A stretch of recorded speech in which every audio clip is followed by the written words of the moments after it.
Hello and welcome to Living Stones, a podcast of conversations with the people of Red Mountain Community Church, highlighting the victories and struggles, the snapshots and stories of the people sitting right next to you. In theory, on Sunday morning, we will hopefully get back to that eventually. I'm Paeter Franson from Spirit Blade Productions and your fellow seat warmer at Red Mountain Community Church. My co-host today is Jake.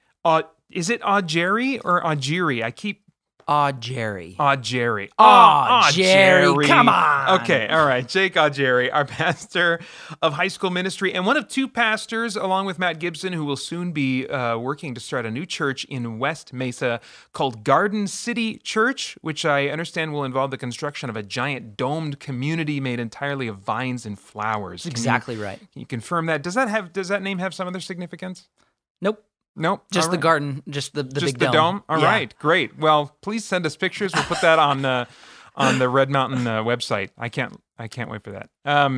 All right, so I've been making the rounds with this. I'm really giving you an opening. Is that really just there's no thing? Yeah. Is it named after something I was like, else? are we just gonna go for it, huh? We're gonna move past that. That's what I like it. That's the vibe you were giving me. I was like, we're gonna blow through, baby. Okay, great. No, go back. No, So- the idea is that as you look at the story of the scriptures, it begins in a garden.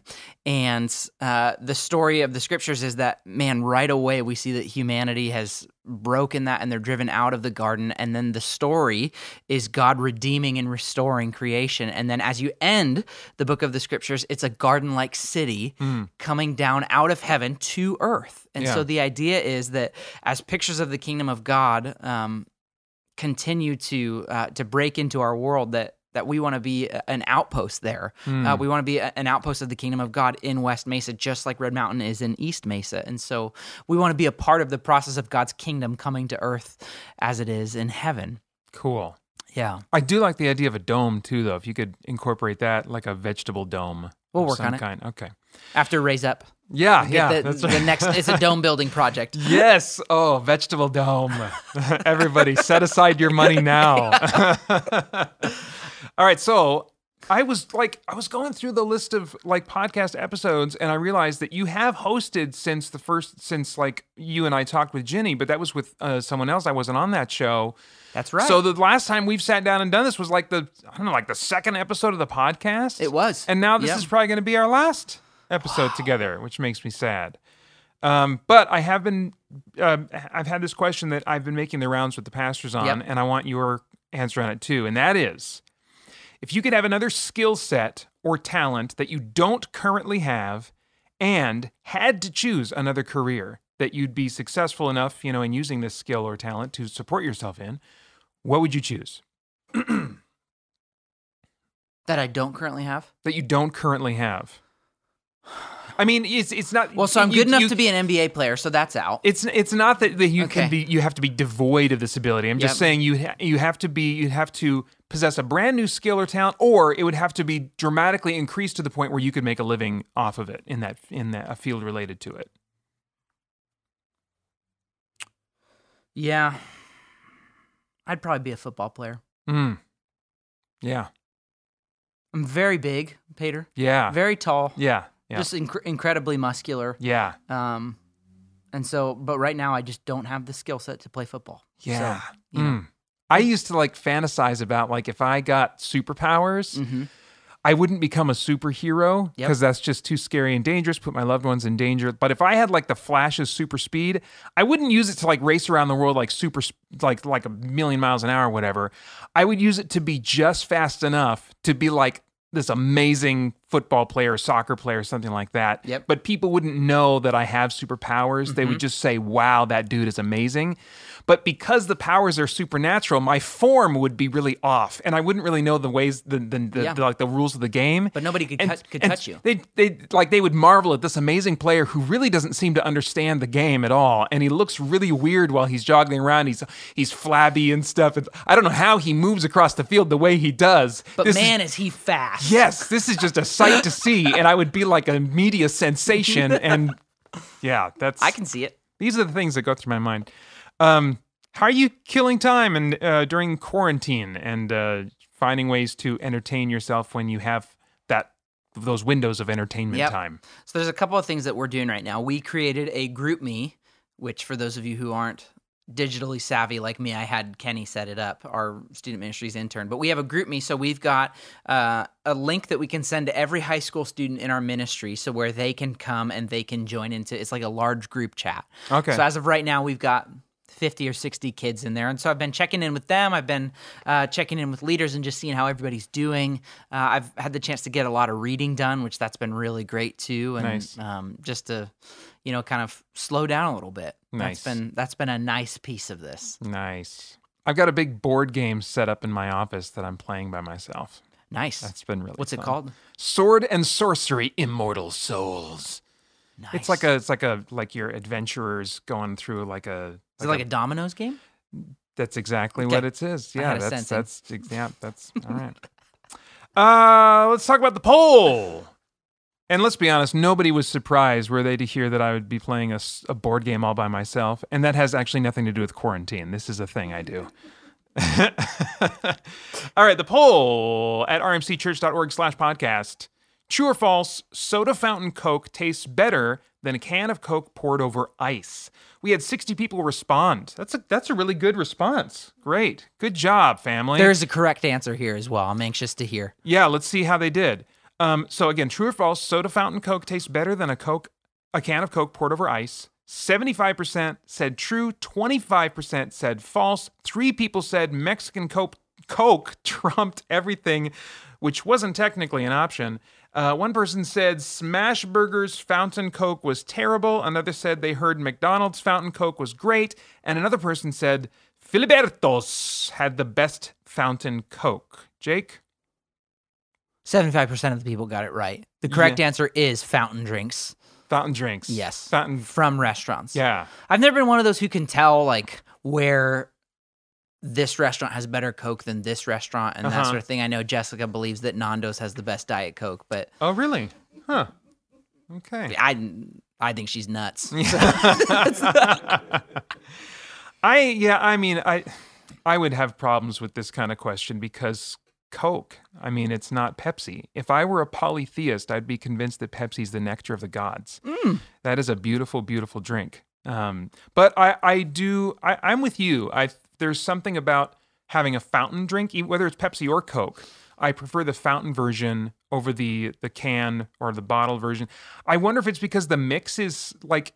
It gets watered down. And so it's maybe a little more refreshing. There's something... That's what I'm wondering. I don't know. But. So I will tell you, I like Diet Dr. Pepper better in a can that's cold than I do from a fountain drink, though. Dr. Pepper tastes like cough medicine. Have you ever noticed the similarity in flavors between Dr. Pepper and the standard flavor of cough medicine? Is it like a cherry? Are there hints of cherry? Dr. Pepper cherry is like if you have cherry in it, but without that, it's just cough syrup. That's probably why they call it Dr. Pepper, because a doctor invented it. Probably. Oh man, how did they get all of you people to drink that horrible concoction? Well, earlier today, Jake and I spent some time talking with Jeff Davis, who I don't know if he prefers Coke or Pepsi. We did not ask him that, but he had a lot to share about being... He seems like a Coke guy. He does? You think so? Mm-hmm. All right. Place your bets, folks. Probably Diet Coke. Place your bets. Maybe Diet Dr. Pepper. We'll see if we can bring you that information on the next episode. But he shared with us just his perspective as a Christ follower who is navigating being a teacher in government and who ran for public office. And we also had a great discussion about just talking about politics as Christians, having those kinds of conversations with each other. There's so much to this interview, so I hope you guys will sit forward and turn your thinking caps on and really engage with it, because there's a lot of good stuff in it. Here it is now.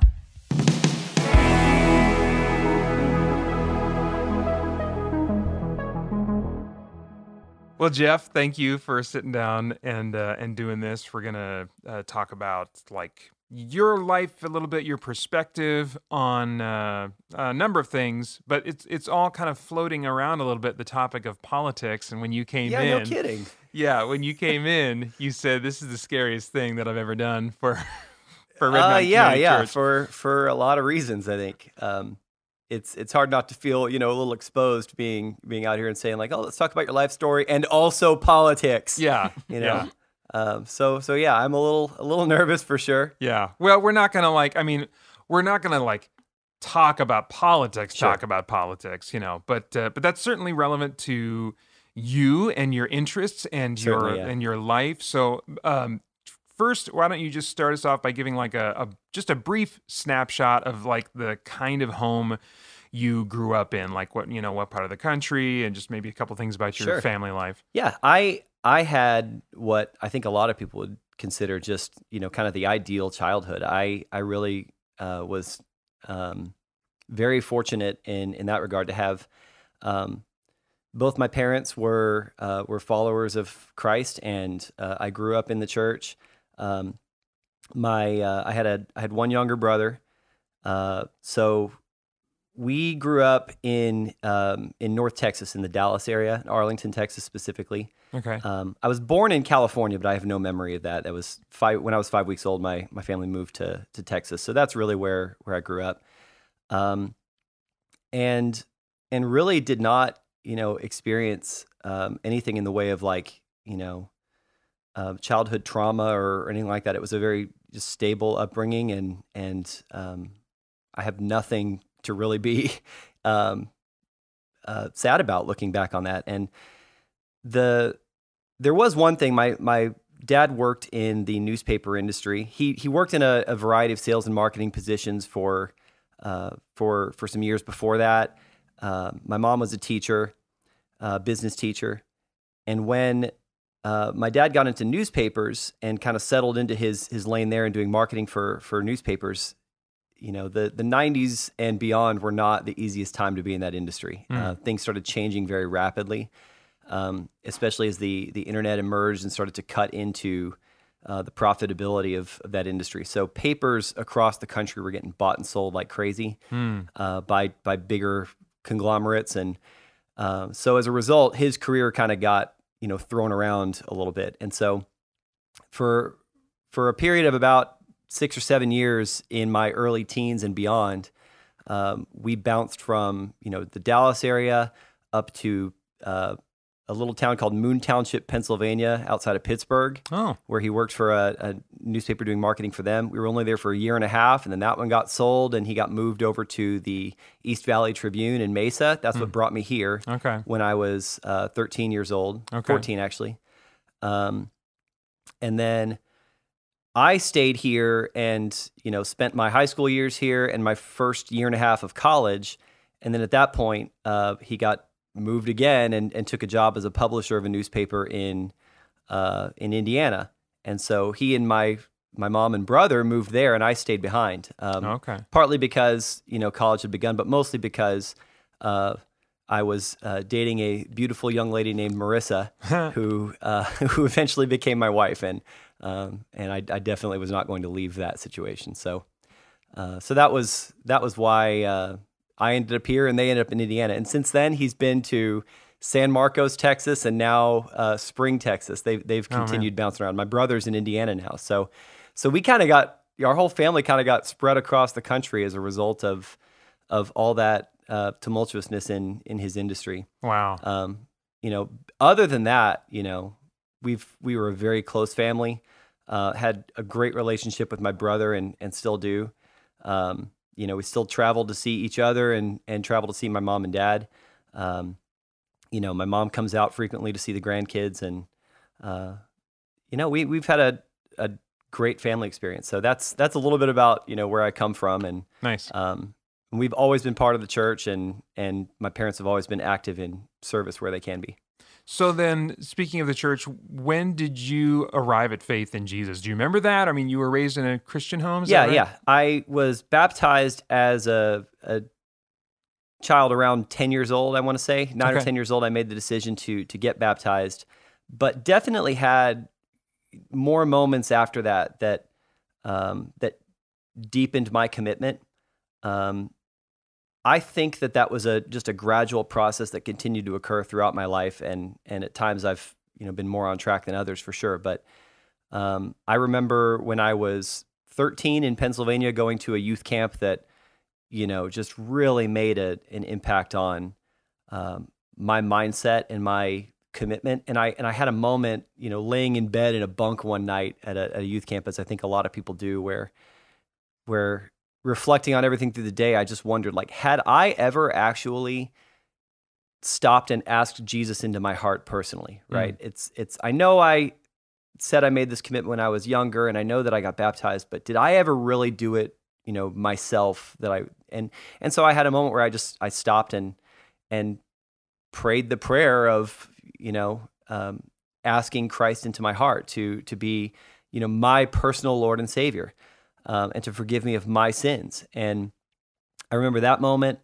A few years later at another camp.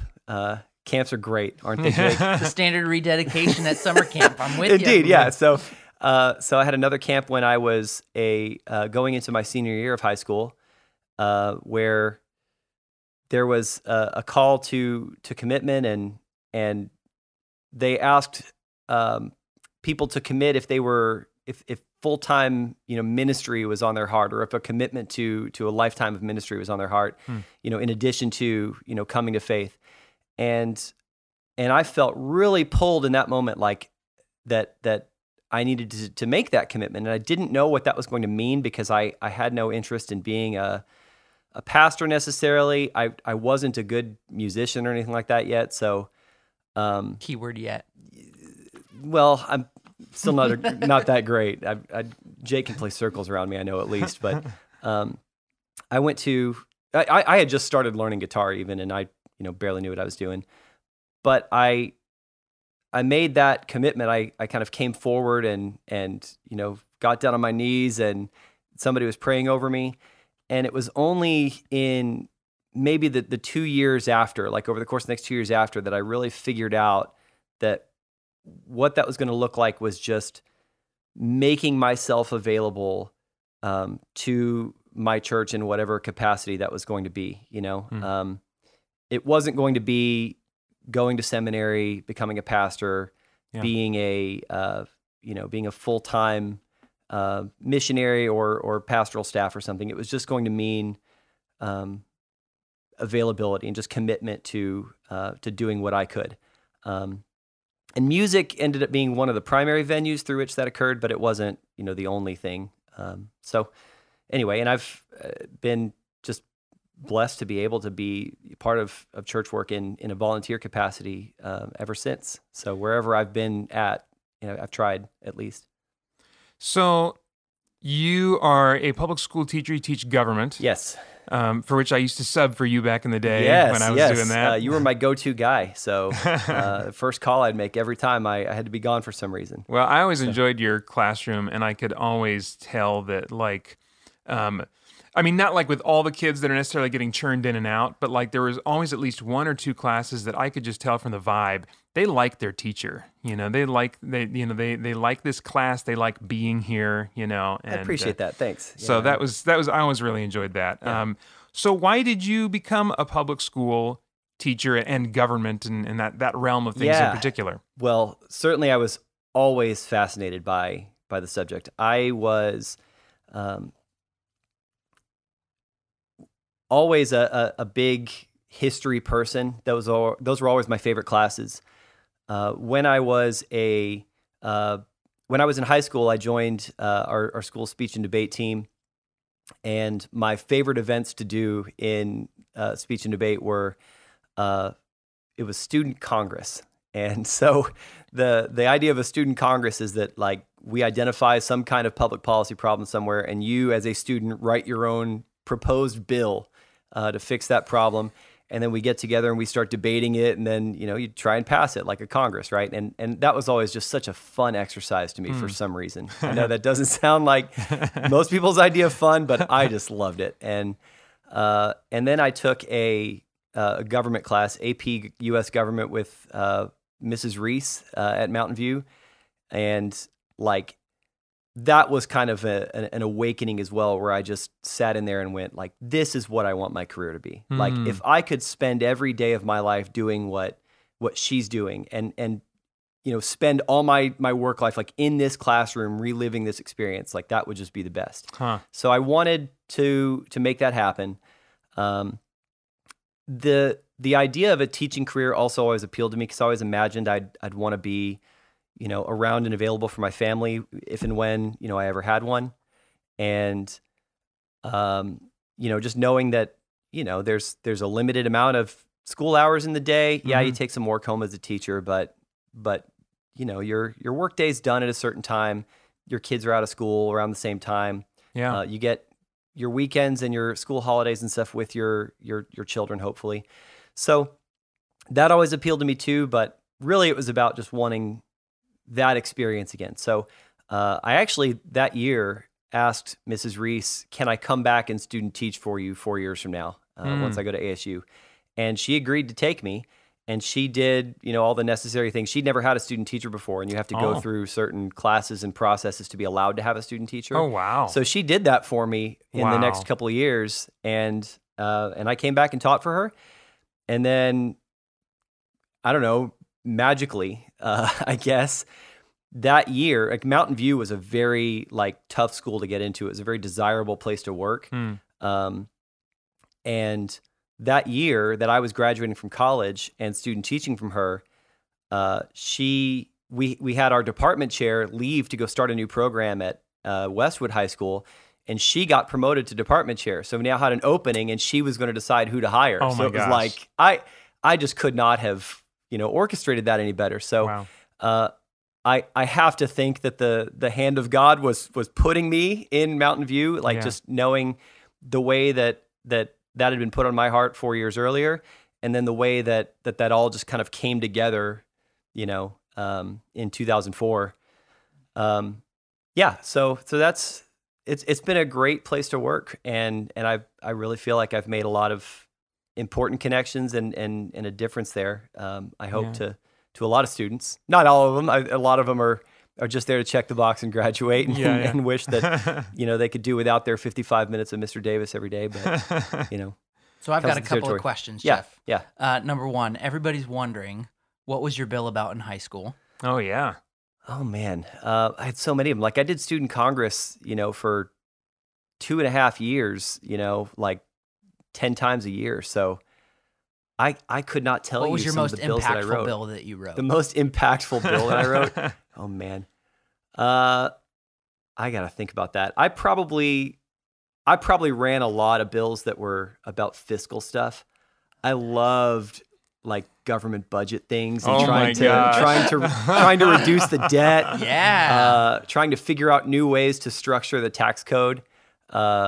Man, oh man. I had some fun, relatively radical ideas I read about taxation that I was like, here we go. This is gonna solve the world's problems. Oh my gosh. And I don't really think that y'all want me to go into the details of the fair tax system, but I am so glad there are people like you, Jeff. That's really important. Yeah, making a fake difference in our fake Congress back in high school, right? So go ahead. That's okay. Yeah. The second question I had was, Joe Hughes has been telling me that the reason you got a job at Mountain View is because you couldn't hack it at Red Mountain. Yeah, so that's do you want to definitely set not the true. record straight No, here? here's the record on this.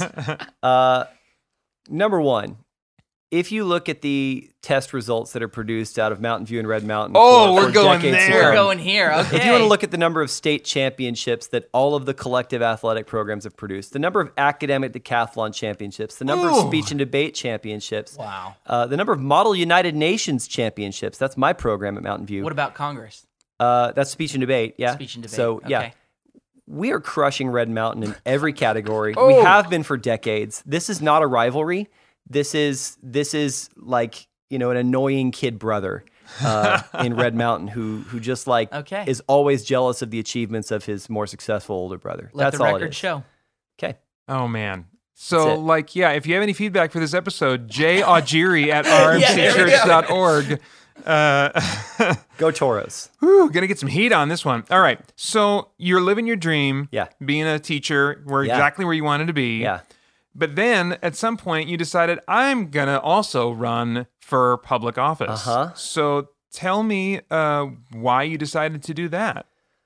All right. Well, the big reason is honestly the school system. That was the major motivating factor. I had noticed 2009, 2010, and beyond some worrying trends. So one of them was about just a general attitude of respect for public employees and the kind of work that we do. So my experience had been that, there was a time when, I think there's always been a mentality across society that, teachers are underpaid, and teachers get into the work knowing that that's the case. But what I started to hear regularly throughout a lot of conversations I was having with some people was this idea that, like, some people are, rightfully earning their money and are creating jobs and are making this society a better place. And then there's people who are sort of like, living off the government, right? And there was a little bit of a denigration of those kinds of people. And increasingly I started to hear like public employees being kind of grouped into that category, bureaucrats kind of being grouped in that category of like people who, if you're being paid by the taxpayer, like you're a drain on society. And it was not common that I was hearing that from, regular people I'd interact with. I think that, most people have respect for police, firefighters, teachers, everybody who works in the public sector. But among a lot of political elites, and particularly like some members of the Arizona State Legislature, I started hearing this kind of theme of, that some types of work were not as valuable as others, and that the government schools were, kind of a waste of our resources. They weren't doing a good job. And that was not my experience at all. Like, my experience of working in not only Mountain View, but knowing a lot of colleagues that I had at other schools throughout Mesa, whether they were schools in, relatively, well-off, middle to upper middle class neighborhoods like Mountain View's in, or in more diverse and economically disadvantaged situations, the teachers there were doing like the very best they could and doing great work with, what resources they had. And there seemed to be this kind of just increasing, desire of people to just trash on, government work in general. So I actually had started thinking about running summer of 2011. And part of it was, back to my student Congress speech and debate days, I'd always kind of seen the idea of being in a legislature as kind of a fun, exciting experience of problem solving and trying to get something done and working together as a team to, to make compromises and pass something. That always seemed like a fun exercise to me, for one thing. And then as I saw this kind of cause of like, increasingly, I'll say it was mostly on, the Republican side of the aisle that I was seeing people, hammer on public employees and all public spending period as just problematic. I just wanted to kind of try and reverse the narrative on that because I wanted, good government, and I wanted, people who, do work to serve the public to be rewarded for that work and to have the resources they needed to do a good job. So I actually was talking to a teacher friend of mine at summer school. I taught next to a guy named Scott Thomas, and we would always make a routine because the summer school day was 7 a.m. to 5 p.m. of just nonstop government lecture. And to keep ourselves sane, we would always take a walk during the 10-minute breaks just outside around the campus. And so I started laying this out to him one day, and he just said, I got a friend you should get in contact with. And he passed along a name of a guy named Chad Haywood to me. And Chad was a guy who Scott had known from, back in high school, and in his later life, Chad had grown up to become like a big time Republican Party organizer and activist, and worked for a lot of people's campaigns. So I gave Chad a call, and we went and sat down and had some coffee together and got to know each other a little bit. And he heard about my story, and he just kind of, I think, filed me away as somebody who's interested in running one day. Then come to 2012. Every time there's a census, all the district lines get redrawn to account for the changes in population. And in 2012, all these new district lines got drawn for the Arizona State Legislature. And there was a district that had got drawn that none of the current incumbent Republicans lived in anymore. So it was sort of like, open season for anybody to go, to that district. And my assumption is that he had gone out and tried to recruit a bunch of actual candidates with actual political experience and name ID. And when he ran through, names 1 through 25 on the list and none of them wanted to run, they came to me and said like, hey, you happen to live in this district that nobody's in right now. Are you interested in running? And I initially said no, and then felt awful for the next like 3 days as this, churned in my stomach. And I don't know if it was, the Spirit speaking to me and saying like, this is important, you need to do this, or what, but I knew it was the wrong decision. And I knew that I was going to regret not saying yes if I didn't come back and do it. So then I did. I called him back and I said, I will run. And that started in about, March of 2012 for a campaign that was going to take place in, an election that was going to take place in August of 2012 for the Republican primary. Okay. So yeah, that was how I got into the race. Yeah. So tell me about that experience, what that whole thing was like. Goodness. So many lessons learned, I have to say. Like, I don't even know where to begin really to explain like what all I learned, but I guess I'll just start throwing some things out there, and if it's out of order, then so be it. We'll try and reconnect all the dots. Yeah, that's fine.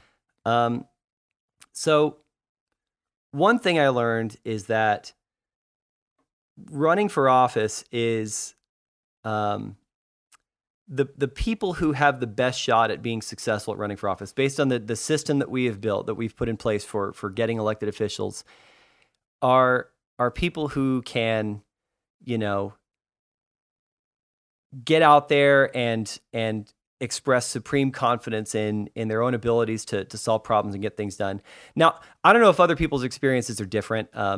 When you run for a nonpartisan office, like, for example, I know, Rex ran for city council for many years and ran for mayor. Rex Griswold. Yeah. And I don't know if the nonpartisan races where there's not Republican and Democratic Party are different. His experience may have been totally different from mine, and he may have his own set of lessons that he learned from it. And I don't know if anybody else in our congregation has ever run, but my experience on the partisan side was that, you get rewarded for going out and really just expressing total confidence in your abilities as a leader to get things done and make things happen, and that your experience is the right experience, and being capable of just, I had to scour my list of friends and acquaintances for the last 15 years and start reaching out to people that I had not really had any meaningful contact with for 5 years potentially, and then start asking them for favors and money, and like, Oof. It was an awful experience for me. That was the part that I hated the most, was having to just kind of, go out there. So the reason for that is that you have to get, to even be on the ballot, you have to get, in my case, for the race I was running in, about 750 signatures on a petition of people who live in your district to put you on the ballot, who are registered voters. And I don't know 750 people who live, east of Power Road. So like, I was really dependent on, people to help me find those people, and people to go around and knock on doors and stuff. So, wow. And it was tough. And you also, because I didn't have access to, you were going to need about $30,000 to $40,000 at the time to run for a legislative seat in your campaign account. I did not have access to that kind of money personally as a school teacher, and then I didn't have a lot of people capable of donating large sums of money either. I didn't have connections to special interest groups or anything like that. So I was trying to raise it through the clean election system, which is meant to help like kind of small time candidates like me get equivalent ability to compete. So what Clean Elections makes you do is if you can get about 250 registered voters in your district to donate $5 to your campaign, then the state will provide you basically the amount of money that you need to run. Okay. And it was about that 30 grand, right? So, calling people up and saying, hey, I haven't talked to you in 5 years, but can I have $5, right? And have you fill out this paperwork? Some people were willing, others were, it was like, oh, I'm sorry, whatever. But just even finding 250 people was tough. And this is where geography plays in a little bit too. So another little quirk of the election system that I experienced is that when you're running for office, it's entirely based on geography. So because I lived east of Power Road near Skyline High School at the time, we were renting a house there. Because that's where I lived, the voters that had to sign my petition and donate to me needed to live in that district, which was east of Power Road and south of McKellips, and then going into part of Apache Junction as well.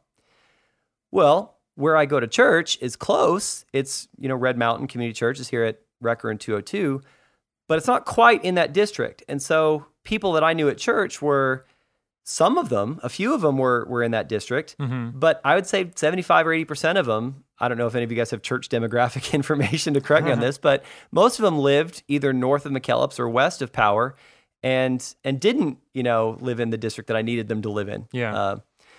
Same with my school. I taught at Mountain View High School, which was in North Central Mesa. And so my students and their parents and my alumni and their parents, my coworkers did not live in the district. So I was just, just throwing crap at the wall, trying to find somebody anywhere who lived in the district and still to help me out. And I was very grateful. There were some. And Paeter, I believe you were actually one of my petition signers and donors, if I'm not mistaken. I'm sure. Yeah, I'm sure. I knew you lived in the area and I reached out and I really appreciated it. And I know there were many other people here at RMCC who did help me out because they were able to. And I was so grateful for all of that help because, it was so necessary to get me even just on the ballot. Man. But you realize very quickly that geography plays a big role. And which brings me to another lesson I learned. Like this is, kind of there is sometimes a stereotype or assumption amongst a lot of people that like, oh, the LDS church, they really control the politics around here. And some of that is a myth, but there is a built-in advantage that that people in that faith have, which is that church is based on geography for them, right? Oh, so the ward system. The ward system. Yeah. Everyone you go to church with, everyone is your neighbors and is in the district with you. And so if you're running for public office, at a minimum, everyone you know from your church social circles is, capable of helping you to get on the ballot. And I never knew that about the process. And I'm not saying that is the cause of Sure. everything we assume about it. Sure. But it's just one of those interesting things that I learned as I was going through it. So anyway, so those are some of the things I experienced. It was a hard process. And I think that I had some failings as a candidate for sure. In just how difficult it was for me to walk up to a stranger's door and knock on the door and introduce myself and say, I'm running for such and such, and here's why you should vote for me. Yeah. I don't think I ever truly, developed my, fast, less than 2 minutes elevator pitch to say like, this is why, I was doing the best I could, but I don't think I was, ideal for for that kind of thing. So Well, that's a hard gig. Yeah. Go and sell yourself in 2 minutes. Oh, and man, I would there hate are some that. people who like that's just a much stronger natural ability that they've got, and I really admire that because it was just a stomach wrenching process for me every time, and I was doing it day after day for household after household. So as much as I could, at least. Yeah, so that was in 2012. Yeah. And you were not elected. Was not elected yet. So you've had time to kind of reflect on that, and just, have you had questions in your mind like, God, what were you up to with that? And like, has anything surfaced? Have any thoughts surfaced? In terms of like the reasons God. We can only speculate. Yeah. So I'm not expecting you to have like this, crazy insight, but I'm sure you've speculated and wondered those kinds of things. What kind of thoughts bubble to the surface as you think back and ask God, what was going on there? I guess there's a lot of things that I've learned since.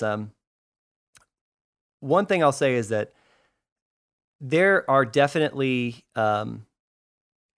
there's definitely good people in politics. There are a lot of people who are in it because they want to do public service, they want to solve problems, and they care about their community, and they're going at it for those reasons.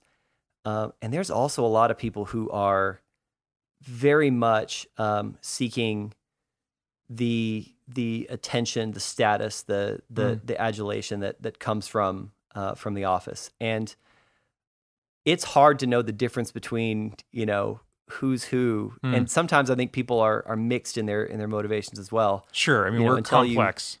Certainly. Until you see the way things come out. Like, I don't know if this is instructive at all, but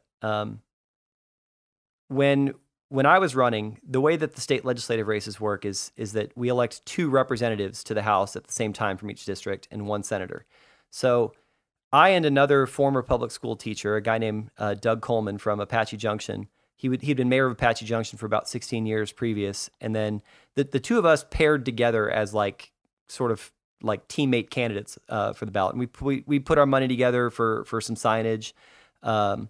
We would do public events in which we would advocate for each other and say, vote for both of us, right? And he was sort of the same mindset that I was, that we'd cut public education funding by too much. Yes, there was a financial crisis we had to deal with in 2008 and 2009, but as the economy is recovering, it's time to restore that funding and get our education system back to where it needs to be. And so we ran together on that kind of message. Our opponents in the race had, it wasn't just a matter of debating the ideas that we had. It was really about trying to tear us down. We did not put out a single negative mailer or say a bad word about them. We simply just said, this is what we're going to do. Vote for us because this is our message, right? And there was a mailer that went out that showed the 2 of us and called us both liars. Something that said, oh, when Jeff Davis advocates local control, and he's really just a shill of the teachers unions who's just trying to get more money for himself and his teacher friends or something. It's well, yeah, I wanted to see teachers get paid decently, but that it's another way to frame it, I guess. They attacked his some of the things from his record as mayor of Apache Junction that just absolutely did not deserve to be attacked. They characterized in all these awful ways in these mailers. The worst of it was that they sued. One of our opponents filed a lawsuit to get us both kicked off the ballot, and it was on a total technicality. Our district, this new legislative district 16 created after the census, was the first district ever in Arizona that crossed a county line. We were in the far eastern part of Maricopa County, but also crossed into Pinal County, not Pima. And so when we created our ballot petition, there's a line on the top where you have to write what county you were circulating this petition in. And so we wrote Maricopa/Pinal on the top because our district crossed both those county lines. If we were circulating at a local Walmart, there were going to be people from Pinal and Maricopa coming there, right? And so we did that, and they filed a lawsuit saying that all of those petition signatures, all those voters who said we should be on the ballot and sign that petition, should be thrown out because we put 2 counties on the top of the petition and didn't just have a Maricopa petition and then a separate Pinal County petition. So in the end, the judge ruled in our favor and was just this is, a new question in legislation. We're not going to throw out the decisions of all these voters just because of this technicality. Yeah. But my campaign had to pay for an attorney to defend us from those issues. And you can't use clean elections money, which means I had to have fundraised money of people who, thought they were helping me to buy signs and put mail in people's mailbox to get the word out. Instead, I'm paying an attorney just to keep me on the ballot with their money. Was just a nasty little campaign tactics like that people use. If the 2 of us got thrown, there were 4 candidates. If the 2 of us got thrown off the ballot, there would not have even been a choice for voters in the Republican primary. So, talk about just trying to win by default rather than, on issues and give voters a real choice. It just was not the way that I idealized an election process could be. But so that's the deal.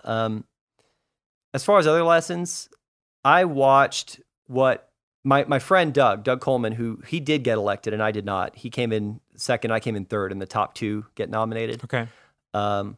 So the lady who sued us was the other person who won first place. So, okay, so gotcha. she got nominated as well. So I stayed in close contact with Doug over the next years as he was in the legislature, and just witnessed the nastiness of what he was going through. We had a lot of big issues. Obamacare was passed at the national level. The state of Arizona had decisions to make about that. And, you know, he was making decisions that he thought was in the best interest of the state of Arizona. And then he was getting emails and phone calls from all sorts of activists who were just saying awful things about him and threatening him. And he was just dealing with that constantly. He was taking grief from people in public all the time when he would go to town halls and legislative district events. People at legislative district meetings were voting to censure him and officially reprimand him for having taken a vote to, you know, accept health insurance money from the federal government for the state of Arizona. You know, it was just, and I watched what kind of time he had on his hands for his family as well. My kids were very young at the time. Augeri was about 3 years old. Okay. And Austin was, you know, an infant. Yeah. And I just figured out very quickly that if I wanted to have a life at home with my kids, you know, in a meaningful way and be able to spend meaningful time with them, that, you know, politics was going to be a tough venue to go down to be able to have that kind of time. It's just, it's time consuming. It's difficult. And you know what, honestly, like with all of the nastiness that we experienced at the times when, you know, Doug was taking grief and I was taking grief in, you know, these mailers and messages that were out there and the lawsuit and stuff. The person who took it hardest was honestly Marissa. Like she was, you know, 100% my biggest defender and advocate, as anyone, you know, would love for their spouse to be. And it just ate her up, I know. And she was, you know, carrying a lot of just anger and resentment of these people of like, why would they do this to you? You know, what have you ever done to them? You know? So it was hard. And I watched over that next 2 years, you know, 2013, 2014, just the increasing radicalization and polarization. And, I had an opportunity here or there to step in and try to take a seat in the legislature again. And just did not think it was right anymore. And so I don't know if this was, you know, God's way, the Spirit's way to get me to like see in myself what my real priorities needed to be, and to see that like you're always going to have this little itch to want to go do, you know, legislative work and think that, you know, a life in as a state representative would be a cool thing and a cool experience for you. But, you know, it's not the right time. This is, and I just needed to kind of get that out, you know, to be confident in going forward and doing other things with my life in the meantime. So maybe that was what it was. You know, I can't tell you with 100% certainty what I did it for, or why God orchestrated those events the way that He did. But, sure. It was hard to lose for sure. It was hard to take this thing where I thought that God had prompted me and said, you need to do this, and then to see it end in, you know, what can only be seen as failure, really, and go like, all right, what did that really mean then? What did I misunderstand? Did I misread the Spirit in some way? It was hard for sure. Yeah. So like just hearing about what you saw, what you experienced, and just the reality of how some of those things work, it just kind of like reminds me of one of the reasons why I feel like, I mean, well, first, my mind just isn't the type that's going to be able to remain interested in a lot of kind of like the nitty-gritty details of politics and government and stuff like that.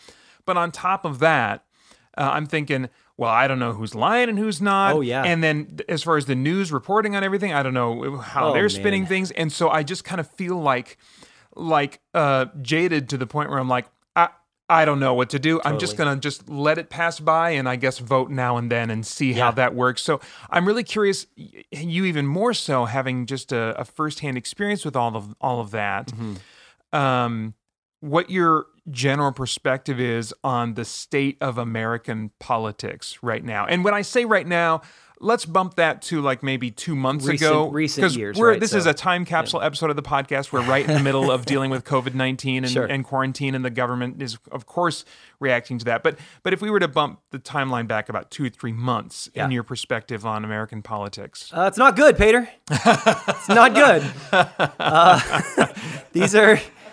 These are some tough times. I really think more than anything else, what we have been losing for about a decade plus is social trust, a general faith in the good intentions of other people around us, whether other Americans, other Arizonans, whether we know them personally or not. Mostly those that we don't know, right? There is a growing lack of trust in public institutions, in strangers, et cetera, right? To the point that, and I think that that's partially responsible for things like the disrespect that I was hearing for public employees, whether they were bureaucrats or teachers or whoever.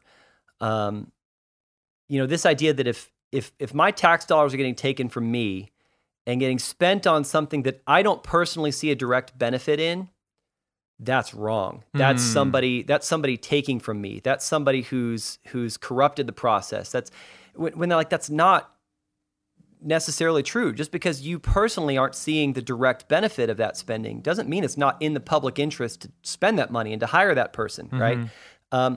And just because another person has a difference of opinion in how to solve the problem of whether it's number of uninsured Americans or number of people who are living on food nutritional assistance, or the number of people who are failing to graduate from high school, whatever the public policy problem is, the idea that that those who disagree with my way of solving this problem have bad intentions. They have some nefarious interests, in why they're setting it up this way.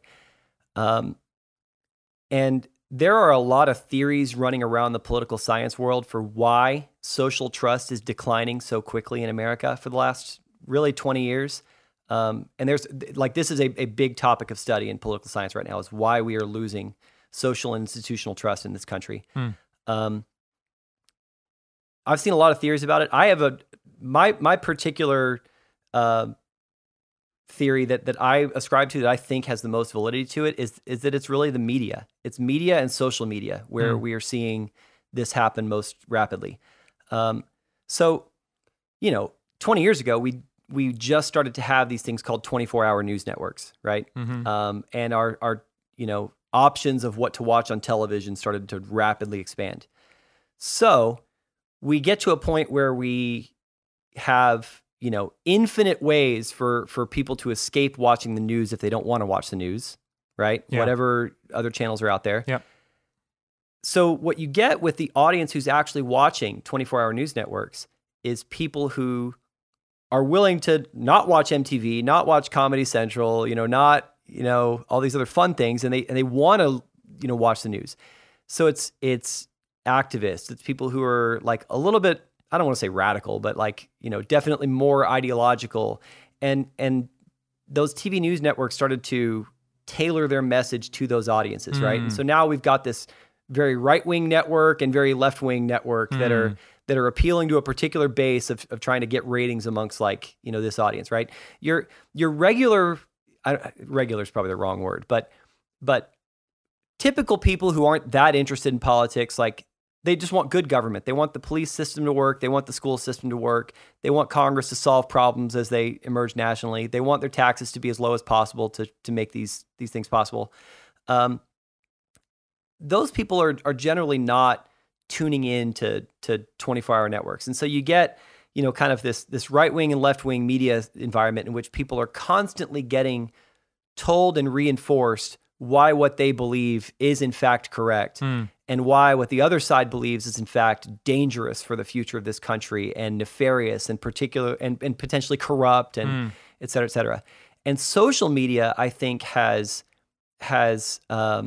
exacerbated that to an even greater extent. That, when you think about who your friends are that you're connected to on a place like Facebook, it's people that you go to church with, people that you work with, people you live near, people who you went to high school with, maybe. There's other ways that we meet people too, but it's a lot of people who are in the same professional circle as you, the same religious circle as you, the same community as you.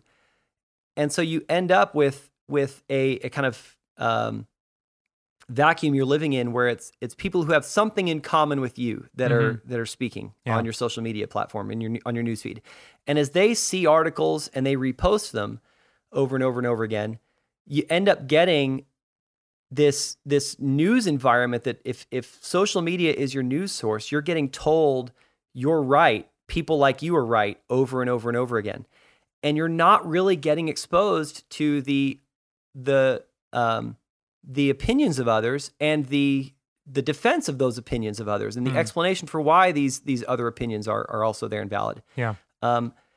It's the more I've thought about this issue, it seems to me like the last place we still have in America where people are, sitting around and talking with people who are not necessarily like them might be in, a high school government class like mine, where, people granted, they're all living in North Central Mesa, but they come from different kinds of households. They come from different faith backgrounds. Yeah. Their parents do different things for a living. They have different career aspirations for themselves. And, they do at least get to hear some kind of difference in perspective. Now, obviously, I'm kind of over-exaggerating the effects that these have, but it's not it doesn't mean it's an unreal effect. Like, it is really happening. And I think that's leading to us getting to a place where, when you're watching TV news coverage treat politics like a team sport, right? Like, I'm a Cardinals fan. I want the Cardinals to beat the 49ers. Okay. Sorry, Sarah Herman. But, if you're watching a news network that treats your party like it needs to win and the other side needs to lose just because, not necessarily because of the goodness, the character, the integrity of the members of that party, or because of the rightness of its ideas, but just because it's your team, like, that's a really dangerous place for us to get as a country when there are big public policy problems that affect all of us that need us to do something. Yeah. So yeah, that's what I think of the state of American politics. It's not good. It's not good right now. And it started with, the news environment and the way that political elites, your congressmen, your representatives, your presidential candidates, et cetera, would all talk to each other. And the way the media, talking heads would talk to each other. It's trickled down into our own dialogue as regular people now, whether it's in our church congregations and morning Bible studies, people we have coffee with, people we work with. Like, it has bled down to that level now where I think, like, talking about politics has always been a sensitive issue for sure. Sure. But I feel like I have noticed a big difference now versus 20 years ago of how difficult it is to have politics come up in any social setting, whether it's talking with your family over dinner or whether it's, extended family and whatnot at holidays, or with people at work. Like, it's just gotten to a place where everybody wants to avoid it and just, I've got my opinion, you got your opinion. Let's just stay out of each other's way because, we don't want it to get uncomfortable, and it will. And that's tough. That's a tough place to be as a democracy if people feel uncomfortable talking about anything with each other. Yeah. What's I've asked you this before because I'm just so terrible at figuring out myself. But how do you parse through news sources, and how do you can you give me an idea of what kind of sources of information you typically go to, and how you kind of sort through truth from falsehood? How do you stay informed, I guess, is what I'm asking. So I have my own approach and sources that I have grown to trust. But for me to say websites. Certainly satire great. websites, Jake. So that being said, like, I'm not going to ascribe, gospel truth to any of these because, Sure. of course, every person has their biases. Yeah. And that includes, these news sources that even the news sources that attempt to present news and opinion balanced and unbiased where possible. Still, you can't discount biases of people, right? Yep. But some general rules of thumb that I found are, more news sources is generally better, than fewer. Mm-hmm. If you have, locked yourself into one 24-hour news network, as the one that's telling me the truth when the others are lying, that I feel like is a dangerous place to be. Okay. Right. Generally speaking, I have found print media to do traditional print media to do a better job of relaying the news without spin. Like newspapers you're television talking media. about? So newspapers, and of course their online content, whether it's New York Times, Washington Post, Washington Times, Mm-hmm. Arizona Republic, Yeah. For local stuff, East Valley Tribune, they are still attempting to appeal to relatively broad audiences across the country, Mm-hmm. and therefore they have journalistic standards that have been in place for many, many decades, that are taught at universities to aspiring professional journalists. So does that mean that they're always right and they're always unbiased? Of course not. But it does mean that certainly more so than watching, commentary on a 24-hour news network, you're going to get a pretty straight story. So that's one. I have always been personally, I've always been a big fan of some of the publicly funded sources. Not that they get all their money from public sources, but National Public Radio, NPR, PBS, Public Broadcasting Service, right? Mm-hmm. They have, because they're based on donors and foundations and not on advertisers, although they are starting to take in some advertising dollars. And because they get a little bit of public funding, they're very cautious about how they go about presenting news. And you'll never watch a PBS NewsHour segment, for example, where they talk about a tough issue. If they have somebody who's going to, be a Republican strategist who talks about, a particular issue, they're always going to have a Democratic strategist as well, Mm-hmm. and some other, and the sources that they bring in to have the discussions are often not partisan sources. They're often university professors, government experts, Mm-hmm. People who have real expertise on the issue. So that's what I really look for, is places that are drawing their information from genuine experts who have information that I don't, right? Yeah. And trying to use those. So with that, I still do read a variety of sources. What I try to stay off of is, my social media feed specifically for news. I will if I go to the front page of the NewYorkTimes.com or the WashingtonTimes.com or other sources, whether they have a right wing or left wing kind of lean to them, their front page news is going to, on their actual website, will give like everything they're reporting for the day, right? And not just what my friends want me to see that they're reporting necessarily. Oh, yeah. Mm-hmm. So, and I certainly value the opinion of my friends. I'm not saying that, but I just try to stay off of, Facebook feed is like the place I get my news, right? Yeah.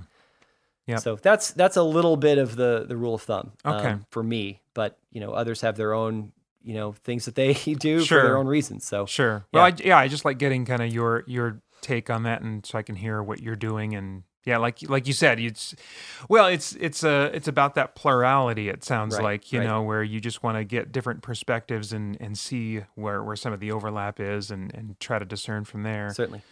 What kind of thoughts are going through your mind about this election year that we're in? Man, more than anything else, I just fear for the unity of us as people, as Americans, as Christians, as just fellow human beings. It feels to me like we're letting politics become something that tears us apart increasingly. That, oh man, it's here's an example of this whole like institutional trust thing. So, we have a democracy, and with democracy, that means that the majority rules and, makes the laws, certainly, right? When majority gets elected into office, they get to have policymaking control. At the end of the day, what actually gives them that power? What actually gives them that legitimacy and the faith of the public to say, oh, they're passing the laws, they're enforcing the laws, and we have a responsibility to respect that and to do what they say, right? The thing that actually gives them that legitimacy is our faith in the democratic process itself. It's the losing side's willingness to say, our side lost, but they still have the right to, the other side still has the right to make laws right now. Okay. And the election system itself was valid and fair. Right. And we'll just have to try again 2 years from now to win back control of Congress, or 4 years from now to win back control of the presidency. Okay. What I see happening is a characterization of the process itself by the people who lose or think they're going to lose as rigged, as a sham, as corrupted, as the other side cheated, right? You had allegations of like, oh, well, this election went this way, but millions of undocumented immigrants were able to cast votes in the election, even though no evidence whatsoever said that was true. Oh, this election's being rigged and the entire media is in it for one side, and they're trying to make you vote a certain way and crush this other person, even though there's no evidence of that as a generalized media environment. Like there's media on all sides. Like we can watch and read whatever we want. There's no orchestrated media elite that gets to, like sell us the story they want to sell us. There's too many sources. Yeah. But there is a lot of people who are starting to think that you can't trust the process, and therefore the outcome of that process is illegitimate. That's truly, at the end of the day, the only thing that makes a democracy work is the willingness of the losers to respect the results of the process and to continue going about their daily lives, believing in the legitimacy of the government. And so we have that just kind of big, national issue of like, what does our Constitution and our constitutional process look like if people cease to have faith in all of the actors that they disagree with, right? And then there's just, us as a society and socially, how do we continue to see each other as, image bearers of God, worthy of all of the respect and dignity that every person should deserve as a person who is made in God's image, when we are at the same time, completely distrustful of the motivations of, one side of the aisle, and believing that everybody who votes a certain way is trying to destroy this country and trying to destroy my way of life. The labels that are getting thrown around with that right now, whether it's, racist or socialist or whatever that people are lobbing at each other, communist, people are throwing at each other these days. Yeah. It's really, it's hard to imagine a future where, after this election, things end up better, because I think that so many people are attaching themselves to the outcome of this presidency and the outcome of the presidential election as being, such a life or death scenario for their future and the future of the country, right? On the one hand, politics should be high stakes. Like we should pay attention to public issues and believe that they matter and want to do our part to be informed and vote accordingly. On the other hand, we kind of need politics to be low stakes. We need politics to be a thing that, will happen, and then trust that good government will happen running in the background as I go ahead and live my life. And that, who the president is won't really change that much for me personally at the end of the day, And on a side note with that, this is, I guess kind of an unrelated idea. I think we're paying way too much attention to the presidency specifically. I think we're staring at that one office as though all our hopes and dreams, can be solved or delivered if we get just the right person in that one office. When that is not the system that we've built in the United States. We have a federal system. There are lots of levels of government, and people who are avid news consumers are spending an overwhelming amount of their time focusing on what the president's doing, who's running for president, and what that election is going to look like, and totally ignoring who's on their city council, who's their mayor, who's their state legislator, who are these other, Arizona officials, the state treasurer, the superintendent of public instruction, the secretary of state, et cetera, et cetera. And the reality is that our participation as citizens matters so much more at that local level than it does at the federal level, right? No matter how much time, energy, and money you put into that presidential race, it's really going to make next to no difference in the final outcome. These are candidates who are raising billions of dollars. There are super PACs spending billions of dollars on their behalf, and there are hundreds of millions of people casting votes in that election, right? Meanwhile, from my experience running for state office, the state representative, the state candidates that I was interacting with and going to town halls with, they were giving out their personal cell phone number to anybody who wanted it because they wanted their constituents to have access to them. They were taking extended periods of time to just have face-to-face conversations with people about what are the issues that you're worried about, what can the state government do about this issue. And you have all the access in the world you want to those officials. And your vote is one of, 8,000 instead of one of, 160 million, in deciding who those officials are going to be.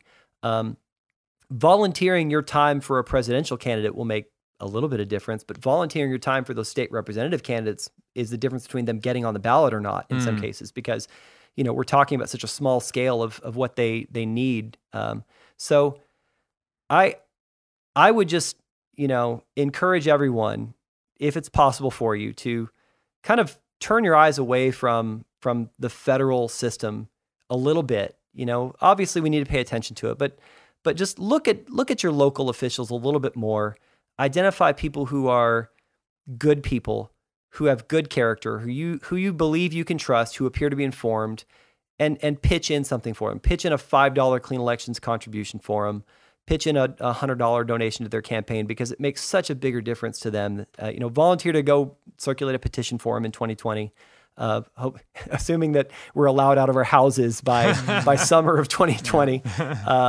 Because they're going to be reaching out for that help. They're going to be looking for that help to get on the ballot coming up for the August primaries in 2020.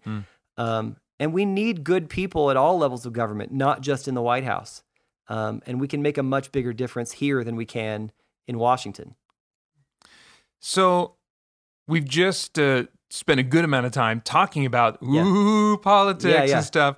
But, as you mentioned, it seems to be kind of like a taboo thing, a difficult thing, especially if you get more into your particular views on policy and stuff, which we haven't gotten into. Yeah. So I'm curious how you try to navigate discussions of political issues in social settings. And I want to be particular about with other church attenders, because as a church family, we want to, not that, the pastoral staff has been great and responsible with not using the podium to advocate a certain way of voting, Absolutely. And that's so important. But when we're sitting in the coffee cafe, or when we're hanging out with other parents waiting for our kids to get out of their class, there's just other social situations, maybe after a small group has let out, you're finished with the Bible study, you're just hanging out, we're going to find ourselves in situations as we are being a family in the local church where, it'll be relevant to talk about political issues. And so I'm curious what kinds of maybe little mental things you've adopted in your mind to help you navigate those conversations and make them productive and useful, rather than bringing tension or separation or distance in relationships. Yeah. So for one thing, I'm sort of fortunate in this regard that, being a high school government teacher, this is a thing I have to navigate a lot because, talking about politics is what I have to do for a living, and I'm doing it as a, paid employee of the state, of the school district. And so, I can't,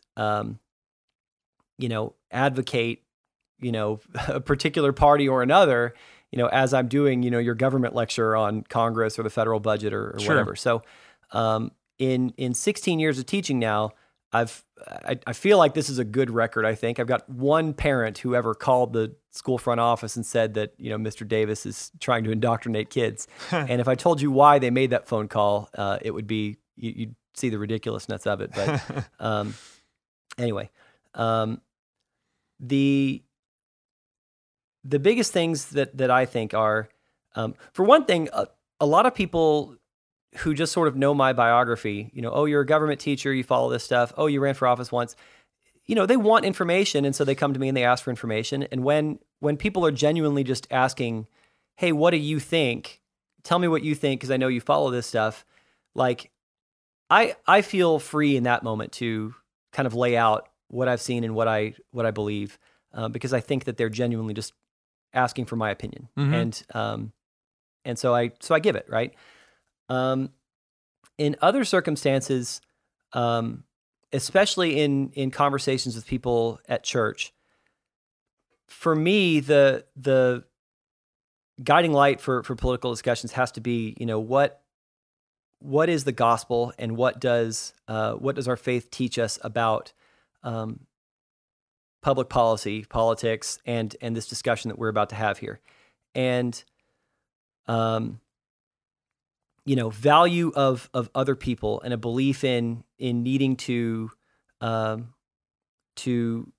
respect and care for and minister to the needs of the least of these, as Christ taught us, is central to that, right? So, does that mean that the government has to be the one that does that? No, certainly not. Like, it doesn't necessarily make it the Christian thing to do to have food and housing assistance for the poor. Maybe it is, but maybe it isn't. And so, like, I guess in that regard, what I would say is,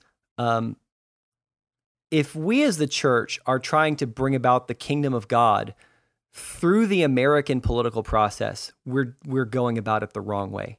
That is not where our salvation lies. That is not where the salvation of our society is going to lie, right? Our kingdom, right? This American kingdom under a constitutional representative system, as much as all systems in the world, all systems of authority have been put in place by God, as Romans teaches us, this one is just like all of the others. It is the physical earthly kingdom that we have, that we live under, that we must respect its authority, and participate in the ways that we should. But our responsibility as people and as individuals is so much bigger than that when it comes to the gospel and bringing about the kingdom of God through this life on earth, right? So that's a perspective. Whenever I'm engaged in a political conversation with people, whether it's Thursday morning men's Bible study or just talk in the cafe or whatever, if it feels to me like a group of people is being denigrated in some way as like not as worthy or as deserving of the respect and dignity of being an image bearer of God, like those are the places where I just go like, but we can't think that way. We have to realize that like every person is deserving of access to the gospel and deserving of our care and empathy, and so there's that. Now when it comes to like just regular issues of public policy of like gun rights or the federal budget or taxation or whatever it is, like, because I don't see those issues as being make or break when it comes to the faith, right? When it comes to our place as Christians, like I feel comfortable having those conversations and disagreements with people, like it might feel differently about, spending on the public school system than somebody else does. And I have an interest in that as a teacher. I want us to have well-funded and well-paid schools and teachers. But I don't think that someone else is necessarily in the wrong morally or ethically if they have a difference of opinion there, right? Mm-hmm. I would like them to have that opinion on an informed basis, and I will try to lay out the case for why I think that the Red for Ed movement was a really tough time for this, right? Because there's a lot of us who worked in the school system who had very strong opinions about what we saw as a funding crisis in the schools that had been persistent for almost a decade, right? And yet, there were certainly people who did not have a stake in the public school system the way I did, as an employee of the schools and as a person with 2 kids in the public school system. I recognize that other people did not have that same stake as I did. Their kids were in charter schools or homeschooled. Their kids had been out of school for a long time, and this wasn't, applicable to them anymore. And, being able to at least say, let me tell you what I'm seeing in the schools. Let me tell you the reality of what I'm faced with. If they can take that information and hear it and understand it and still disagree, that's fine. And that's what, a free society is supposed to, be able to do. Yeah. But what I didn't want them to have is a whole lot of misinformation, lack of understanding, or a belief that, that this was, a teachers union kind of just seizing on a moment to just make themselves rich somehow, when they already have all the money they could possibly need, or this idea that like, oh, if you give money to the school districts, it's just going to all get wasted on administration. Like, sure, is there some spending that some people think we could do with and some people think we do without in any school district or other public institution? Sure, that's the case in private institutions too. There are plenty of people who you could point out in a health insurance company or any other business where you look at and say like, do they really need that to spend, the money I spent on that product on that particular commercial? You could do that with any institution. Yeah. Everybody's going to disagree on what the spending priority should be, but I at least wanted them to know what we had seen as teachers in the real world. So I guess that's it. It's like, I like, conversations about politics to be based on information and on helping each other understand reality from our context, from our perspective, and hearing what their reality is and their perspective. Yeah. There were a lot of people who had things to say during that whole debate about, their property tax bill and what that had looked like over the years. And like, that was worth me hearing, to know that like what we're asking for is going to affect, what you have to pay in taxes, and can you actually afford to do that? Is it worth it to you to do that? Like I wanted to know those things, and I'm still going to end up with my own opinion as a result, but at least I know what the effects of what I'm asking for are going to be. Yeah. So that's sort of some of the guiding principles I've had. I don't know how easy those are to summarize into bullet points, but it just sort of how I've navigated it. Well, I think one bullet point maybe that I'm hearing a lot of that is in conversations seeking to understand where another person is coming from. Yeah. And, making that a real priority rather than just kind of sharing what you've already come to conclude, but really trying to empathize with them and understand, even if you end up disagreeing with them, understanding where they're coming from, why they feel the way they do. Totally. Yeah. That's good. Good job, Paeter. Well, thank you. If only the scriptures had something to say about that, of being slow to speak and quick to listen. And Oh, man. There it is. Thanks, Pastor Jake. We'll have to talk to God about a revision that maybe he can add that. Yeah, there we go. Yeah. Well, thank you. This has been great. There's so much. I mean, there's a lot of meaty stuff in this conversation. So hopefully people will not just listen to this once, but consider coming back and revisiting it, because there's a lot there. And so I really appreciate just how God has wired you and the experiences He's brought you through, and then your positioning as a part of our church family to just allow us to benefit from that. So thank you so much for doing this. Thank you for the invitation. I really appreciate it, guys. This is a good time. It was not not quite as awful as I initially thought it might be when I got the invitation. So Oh, good. Just That's our standard. Not quite as awful as you thought excellent. it would be. Yeah. Just kind of awful. All right, thanks, guys. Yeah, thank you.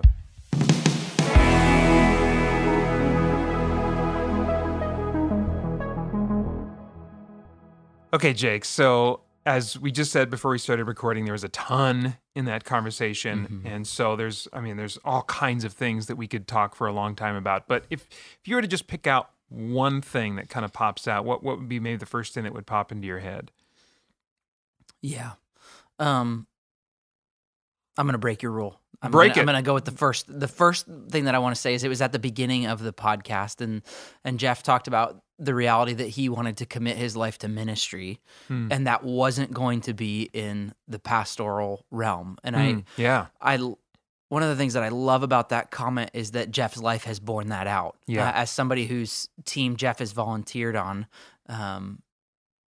I've watched him look for multiple different avenues and arenas all throughout his life, where he's chosen to get involved in worship ministry. He's chosen to get involved in high school ministry. Right now, he and Marissa are serving in junior high ministry and in worship ministry. And so there's just so many different ways in which Jeff views his life as the avenue to minister to people, that's just, as a pastor and as somebody who benefits from that, it's so cool to watch somebody who's taking seriously the call that all of his life is as an ambassador for Jesus. And so I